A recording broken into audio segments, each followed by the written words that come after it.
The third choice I made was to build trust. And now for me, this was a big deal, a big deal. And I learned that I had to build trust in myself before I could inspire the trust of others.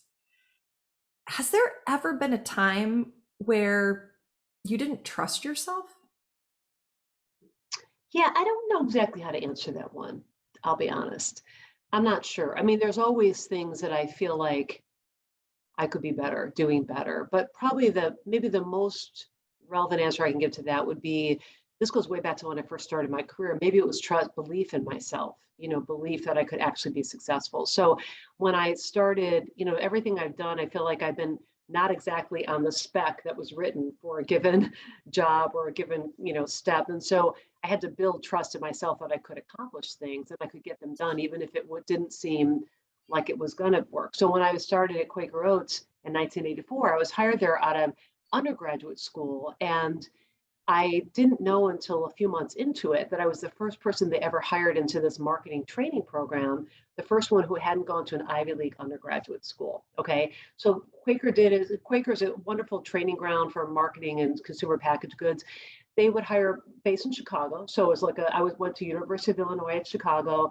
I somehow got my resume to somebody who was willing to look at it and give me a shot because of my academics and my leadership and the fact that I paid 100% to put myself through college. I think I didn't realize how noteworthy that was. Anyways, so Hmm. they were hiring, say, 30 people a year in marketing, 25 out of top business schools starting as marketing assistants, and 5 or so out of undergraduate school starting as marketing associates, we were called. And we went through like a longer training period. Anyways, was hired in the marketing associate program.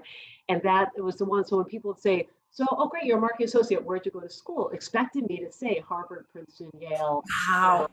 I said University of Illinois at Chicago. And people would be like a little perplexed. And I go, oh, yeah, U of C, I've heard of that too. Oh, And that happened multiple times, and it was kind of like unclear.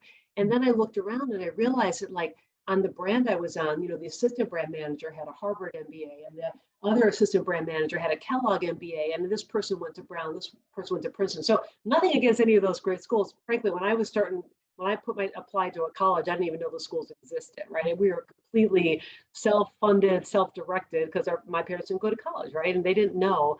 So anyways, but once I realized that, I was like, holy cow, they made a mistake. This is never going to work. I'm never going to be successful.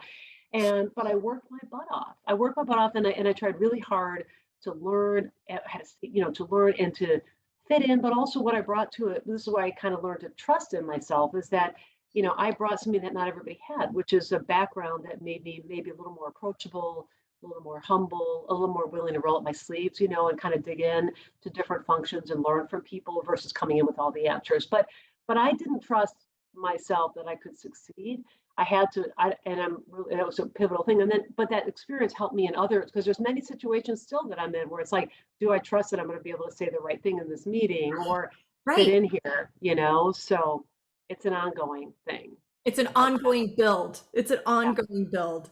And yeah. I, and I, and I, and when you were just getting in there and doing the work and building that trust, I'm a huge believer in do the little things. Do the little things great. Like people ask me, how did you I have no idea. I did the little things and then one Yeah. day something great happened. And I think about that with you, just like Yeah, I mean, I kind of used my intuition to figure out that, like, if I could do things that help me stand out, like take initiative or ask questions about things that maybe people were afraid to ask, things like that, that actually are small things that help others around you or above say, oh, this is somebody who's really engaged. They're thinking maybe a level ahead of where they are. But anyways, so I did have to learn how to trust myself that I could succeed. so now I want to ask a different question around trust is how do people inspire your trust? That's a great question.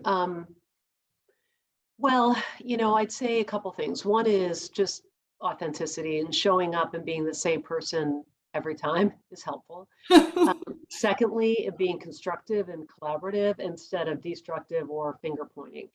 I don't trust when I'm in an environment and people are bad mouthing somebody else, and I think they think maybe I'm going to find that interesting or helpful. I know right away not to trust the person, because if they're bad mouthing so and so, then they're probably bad mouthing me or everybody else. So to me, I think it's just not that everything has to be perfect or everybody has to be nice, but I think when to build trust for me is just authenticity, coming at things from the perspective of being constructive and positive, even in tough situations, and collaborative. And those are the kinds of people that I find I trust very rapidly.